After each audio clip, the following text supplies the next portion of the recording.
locked away in jail without ever committing a crime, without even being accused of a crime. This is a reality for hundreds of people in Mississippi every year.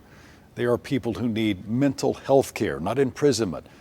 When there's not enough resources to help them, Mississippi's alternative is jail. In a handful of cases, people have died while waiting for help. Fox 13's health reporter Mandy Rock investigates why this is happening and the changes that are underway.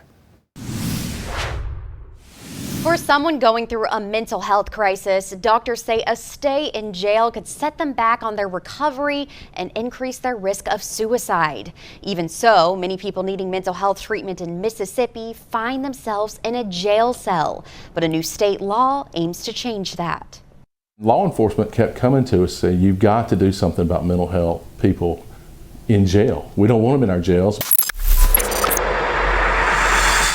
And yet, Mississippi put hundreds of mental health patients in jail each year. It was completely legal. The process called civil commitment. A court orders someone into mental health treatment, but when there's no room for them at a health facility, Mississippi's alternative was jail. We never really intended for people to be in jail. And it's been going on for a while. A problem State Representative Sam Creekmore is working to fix.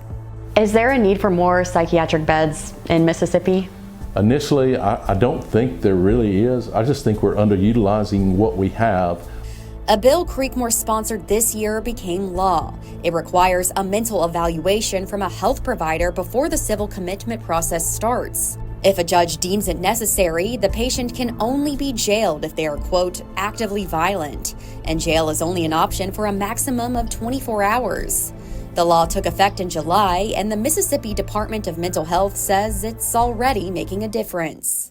In August of 23, there were 86 admissions, and in August of 24, there were 31 admissions. Executive Director Wendy Bailey says there's been a 58% decrease in the number of mental health admissions that have come from jail to state hospitals. Mississippi has 320 psychiatric beds across 4 state-operated hospitals. In 2022, Bailey said the average wait for a bed was 9 days. Now that wait has been cut down to 4 days. And if someone is waiting in jail, Bailey said they typically wait less than a day. We are hopeful that the changes with House Bill 1640 is going to enhance our mental health system in our state by improving access to services and the continuum of care for Mississippians with serious mental illness. But it does take everyone who has a part in the process working together. While there is still progress to be made, Bailey wants people who are struggling with their mental health to know there is help. Oftentimes, care is provided without the need of civil commitment. Reaching out for help is a sign of a strength, not a weakness. Knowing that it's okay to not always be okay, and if you need to talk to someone, that someone is there. I reached out to Baptist DeSoto, a private hospital, to ask how it handles mental health patients. A spokesperson sent me this quote in part: "When crisis intervention certified officers encounter patients they believe are having a severe mental health issue, they can take these patients to our hospital for emergency medical treatment instead of the DeSoto County Detention Facility."